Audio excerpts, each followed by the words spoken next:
So, Joe, what better person to answer all our draft panic, all our draft needs, is our good friend Connor Rogers, NFL Draft, at Bleacher Report, Stick to Football podcast, which is just taking off. The guy's a celebrity now. This is crazy. So, Connor, Joe, and Tyson, what's up, man? Hey, guys, what's going on? Thanks for having me. Thank you. I know you're busy as hell with all this draft stuff, so we appreciate your time, man. Oh, no doubt, no doubt. How's everyone holding up?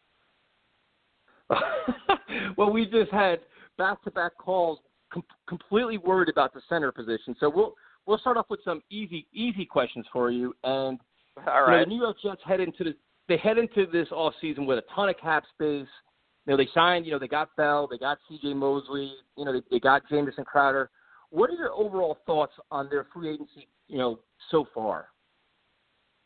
I think they did a good job. I really liked what they did on the offensive side of the ball. I'm a huge Jamison Crowder fan. I think if you go back to Sam Darnold's time at USC and obviously his rookie season with the Jets, that's the kind of receiver he needed, a guy that can win it with short area quickness and reliable hands to convert on third down, but also, has a little wiggle after the catch and some juice over the top at times too. I know vertically they didn't always use him that way in that offense there, but when he got his chances, he made the most of them. And I mean, Le'Veon Bell is Le'Veon Bell. I mean, this guy is one of the best running backs, if not the best running back in the league for a reason. He's a three-down guy, and I think that matters so much for Darnold's game.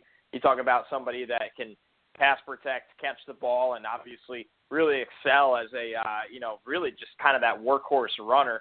And then you look at Mosley, it's interesting because they went out and spent big on an off-ball linebacker, and they got someone that they truly expect him to be the captain of this defense for maybe the next half decade here. I mean, that's the kind of franchise piece he is. He's somebody that is the glue in the locker room. He's someone that really doesn't have any weaknesses in his game in the middle of the defense. And listen, this is the closest thing. If not, he might even be a more talented player than what the Jets had in David Harris. And we know how important David Harris was to a lot of good Jets football teams in that era. So I like those moves. There wasn't really a signing where I sat there and said, man, I just don't like that.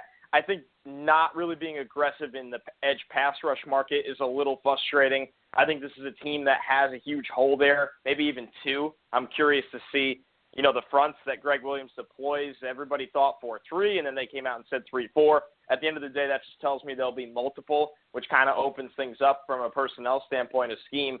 And like I said, I wish they could have went out and got one of those guys. They were never getting a Trey Flowers, that kind of player. But at the end of the day, they're going to have to get creative down, hopefully find that answer in this year's draft. Connor, it's Joe, man. I want to welcome you to the show. And, man, you already know I got love for you, bro. I read your stuff. I listen to your shows. You already know how I feel about you, all right? Now, you already bringing some fire takes, but I want to talk about the Jets' edge situation at edge rusher. You kind of touched on it a little bit there. What are your thoughts on Nick Bosa and Josh Allen, and what are your thoughts on where the Jets stand? How can they get the most out of this number 3 pick? Yeah, it's interesting. I love Nick Bosa. I think he's the best player in this class. I think he really has it all. He almost doesn't get enough credit for how reliable he is stopping the run because he's so good at getting after the quarterback, and I think he's somebody that is a 10-sack guy from day one. If he could stay healthy and really play 16 games next year, I truly believe he's a double-digit sack player. The only problem is here, guys, from everything I've heard, he will not make it past San Francisco. Even if Kyler Murray goes number 1 overall, unless San Francisco gets some kind of wild trade offer at the top of this draft, they are going to sit tight at number 2 and take him, which leaves the Jets in a really difficult spot because it goes to your second point here, Joe, Josh Allen, a player that I think a lot of people have made the mistake or think that I don't like him. That's not necessarily true. I have him 19th on my big board, and I think 3, that's pretty rich. That's a big difference. That's not really great value, and I think the reason is Josh Allen is such a spectrum player, super high ceiling. I mean, if you can really max out the pass rush traits that he has, he can reach that double-digit sack kind of potential as an explosive speed rusher off the edge that wins on the outside. That's what he does right now. He wins with an outside move, but we haven't seen him counter a lot on the inside, and tackles figure that out at the next level in the league. I think some of his off-ball traits actually are underrated. He's somebody I've seen run and cover really well, whether it's in the flats, down the seam. I mean, that's a special athlete that he is. So Josh Allen's a really good player, and at the end of the day, at a minimum, he'll be somebody that can be a jack-of-all-trades linebacker. But when you look at the class of looking for a guy that's a sack artist, I actually like some other guys behind him in this class, more notably Brian Burns from Florida State, just as a pure quarterback hunter. And I think that's what the Jets have to be in the market for. They have guys that are chess pieces. Jamal Adams can play in the box, out of the box, in the slot. I mean, even I don't know what Darren Lee's situation is going to be this year, but he's been a versatile linebacker at times. They don't really need somebody that can necessarily run and cover and chip in as a speed rusher at times. They need somebody that can put their hand in the dirt, get upfield, and beat tackles and make quarterbacks' lives uncomfortable throwing into what should be a pretty good defense. So when it comes down to it for me, it's a really tough call at 3. I think the ideal scenario is if they can't get Nick Bosa, they should look to trade out of that pick and recoup a second rounder. Yeah, and it's funny you say that because that's been we get so many phone calls saying just that, where it's like Nick Bosa or trade back. So now, how far, is there a number, say a slot in the draft where it's you're going too far to get a top pass rush for 9 or 10, where it's you're going to miss out on the guys that you consider elite? Yeah, I wouldn't move behind Green Bay at 12. I think when you look at Green Bay, and this is interesting to me because they went out and actually spent money at this position. They got Preston Smith and Zadarius Smith. Zadarius Smith, though, won a lot from the interior last year when he had a nice season. I believe he had about 8 sacks for Baltimore and had a really good season. But he won a lot by beating guards and on stunts and twists. And when it comes down to it, I think Green Bay could quietly still be in the market to get a pass rusher at 12. And I wouldn't personally take that risk. And here's the tough situation, guys. I think the Jets' best trade partner, or at least most realistic, is Washington at 15. So that's when this situation becomes really tough because if they're your only trade partner, are you willing to go back to 15? The return has to be pretty good then because as far as I can see it, and the more people I talk to about this, I think Montez Sweat, Josh Allen, Brian Burns, those guys that are considered the guys after Nick Bosa are off the board before 15. Teams don't sit around and wait on pass rusher. I mean, the only reason a guy like Harold Landry last year fell to the second round is because he was banged up and some people thought he was a little soft. Now, I don't really know if that's fair. I still had him in my top 15 players, but when it comes down to it, it really takes a lot these days for a talented, consistent, quarterback sack artist type player to fall out of that top 12 to 15 picks anymore. Yeah, now you're making me start to sweat because now I'm starting to get nervous. I can already see this trading back and we're going to get a tight end or something and I'm going to be pissed off. Now, what about Ed Oliver? Where do you see him going after that great workout? Yeah, this is one of my tough ones. So Ed Oliver started out as my second best player when I made my first board in July of last year. And Ed Oliver finished second on my board when I just wrapped up that top, however many players are locked in now.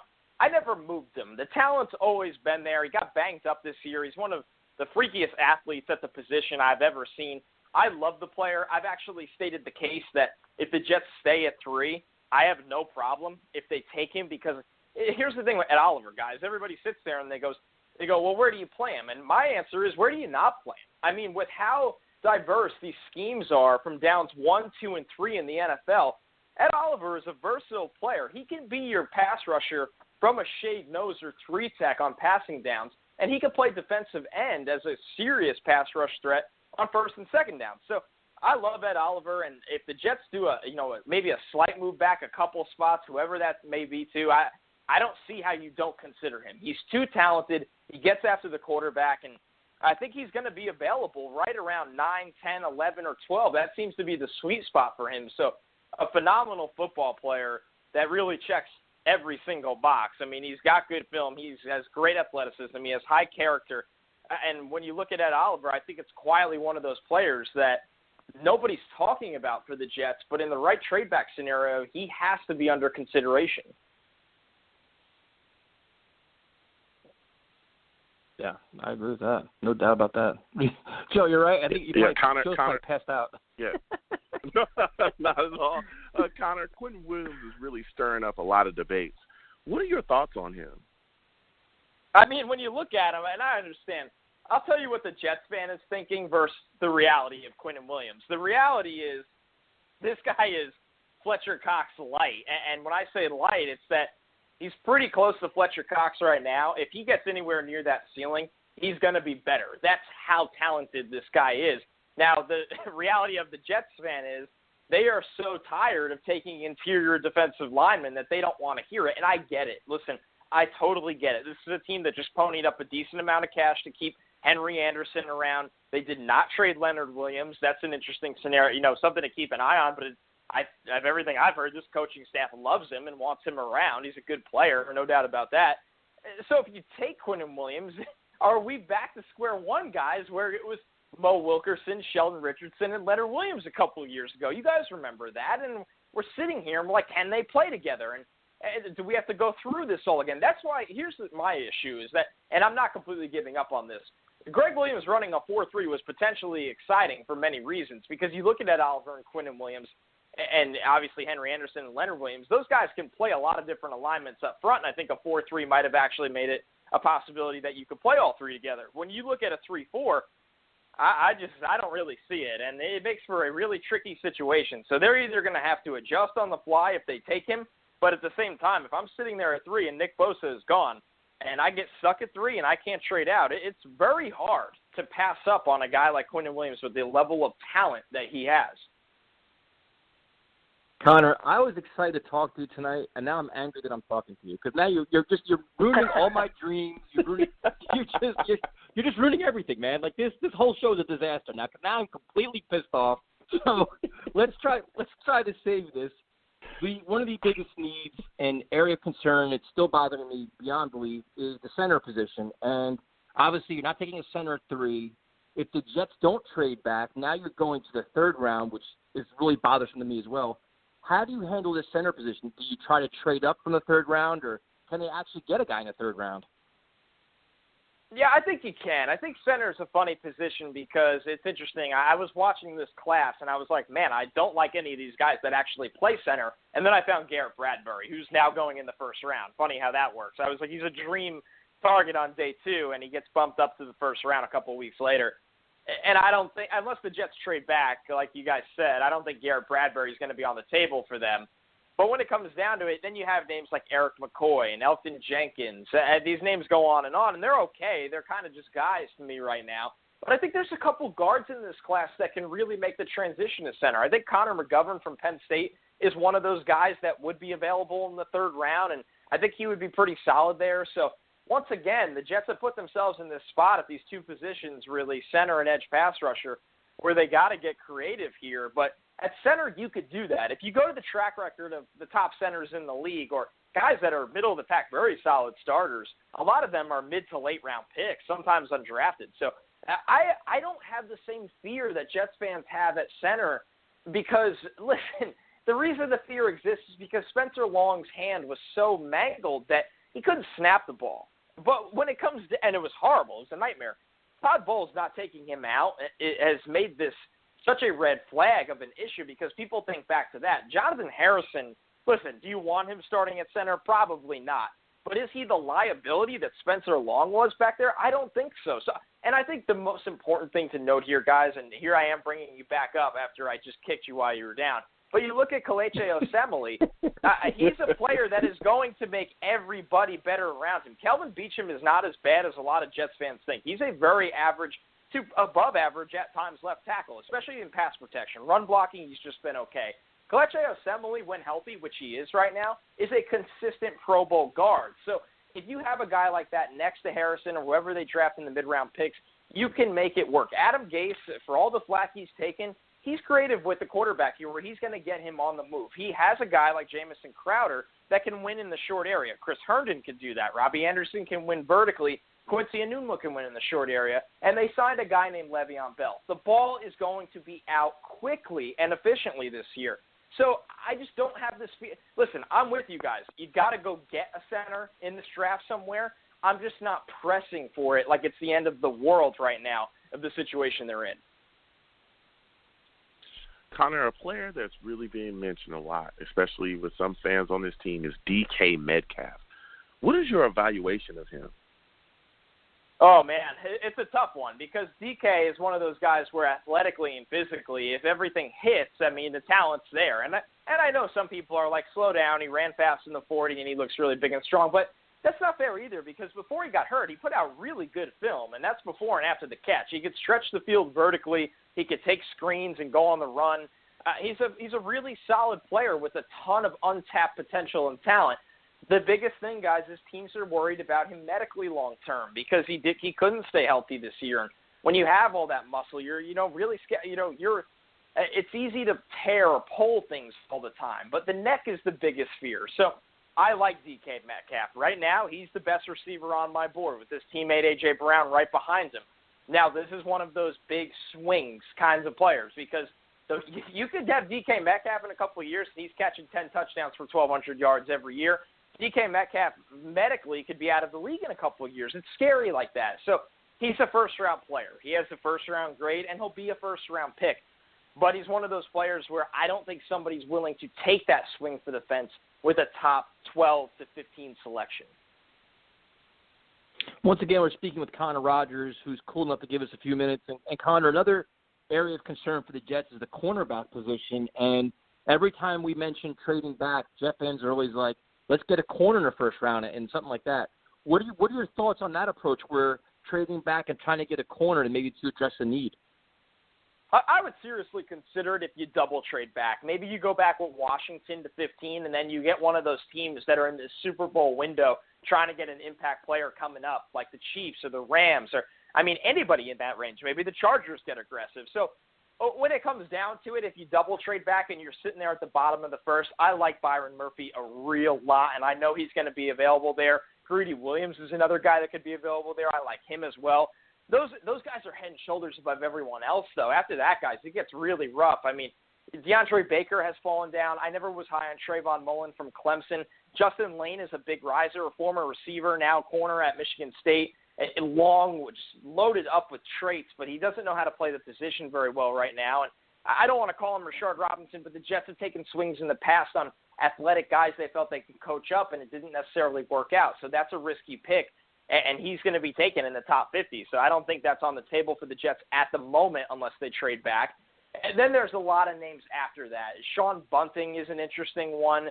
Jawan Williams didn't run well at Vanderbilt, but he has the size that they might be looking for.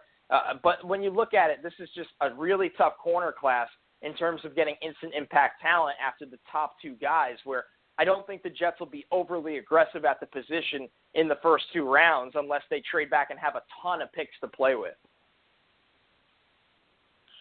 Connor, what player do you think the Jets should stay away from in this draft?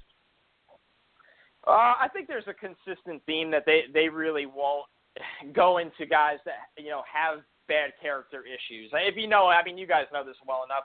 Mike McCagnon with his wife's foundation, they do not take players with any kind of domestic violence background. So, that can wipe off a couple of players off the board right away. And I think when you look at it just terms of character, Adam Gase keeps preaching high character, high character, high character. And I never really like to out a lot of players before the draft because I feel like it's not necessarily fair to them, especially when what you hear about them comes from other sources. But I think the one thing to know is the Jets are looking for guys that have that alpha mentality in their locker room. And that's why you go out and you give a guy like C.J. Mosley a lot of money to fit in and really run this defense. So I think as a Jets fan, one thing you should feel good about is the players you draft are going to be ready from day one to show up to work. And they are going to be coached hard. With Adam Gase, Greg Williams, the guys on this staff are going to push them. But they've been doing their homework for a year now on this class where you could feel comfortable knowing who they take. Connor, as the Jets head into the draft, I think for the most part, free agency is pretty much done unless they get like a Nick Perry or maybe a TJ Yeldon or something like that. How would you evaluate the state of this roster? Would you consider it a mediocre roster, above average roster? How would you assess it overall? I think it's middle of the pack, and the interesting with that thing, the interesting thing about it being a middle of the pack roster is that it's clearly in the hands of one young man named Sam Darnold. I think when it comes down to it, Le'Veon Bell is a fantastic football player, and there's some pieces on this offense that people should be excited about. they have a lot of pieces on defense that are reliable players and can take away the football. So when it comes down to it, I don't think it's a star-studded roster, but if Sam Darnold makes the jump as being a consistent top 10 quarterback this year, this team will make the playoffs. That's what everyone's missing here when it comes down to the New York Jets. Everybody is sitting there saying, you need a center, you need a pass rusher, you need this, you need that. I get it. And Mike McCagnon's misses in the past have led them to this point where they don't have a perfect roster, and that is on him. There's no doubt about that. But when it comes down to it, if you hit on the quarterback, look at the Kansas City Chiefs last year. I'm not saying Sam Darnold will be Pat Mahomes because no one on this planet Earth is Pat Mahomes. But when it comes down to it, Chiefs had a lot of holes on that roster across the board, and nobody notices because of how good the quarterback and the offense is. That was the reason Adam Gase was hired. They feel he can get the most out of Sam Darnold, make him a top 10 quarterback, which he has the talent to be when he is on. He could be top 10, top 8 in this league. And if he takes that jump maybe a year earlier than expected, the Jets will be a playoff team. Now, so your impression going into this season, you're confident in Gase and Greg Williams to maximize all the resources on his team to put together, smart, efficient game plans and get this team back on track?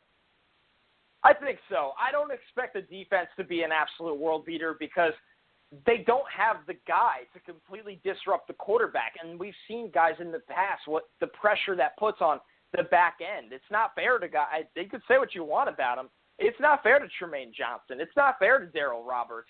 And it doesn't set up guys like Jamal Adams and Marcus May for a lot of takeaways because the quarterbacks aren't feeling rushed. So, and then it puts a lot of pressure on Greg Williams. And guess what? He's going to send it. I mean, you put a lot of pressure on him to send guys on the blitz, which Todd Bowles got happy with, but it worked at times. And Greg's going to have to do the same thing. On the offensive side of the ball, I do think Adam Gase is going to script it up. If there's something he could do, he might have trouble at times handling the locker room. He might be viewed as abrasive by whoever. Maybe it's the ownership in Miami. He has a chance to turn all that around right now. And at the end of the day, anyone you talk to knows Adam Gase can script up an offense. And that the problem really down there was that he was stuck with Ryan Tannehill. And I don't think Sam Darnold is Ryan Tannehill. So I'm very, very anxious to watch what he can do with Sam Darnold. And I know for a fact that he has to be pretty excited as well. Yeah, usually you can't take much out of press conferences, but you listen to Gase talk, man. It's like he's a football junkie, and all his stuff made actual sense. It was like, wow, he's got a rhyme or reason.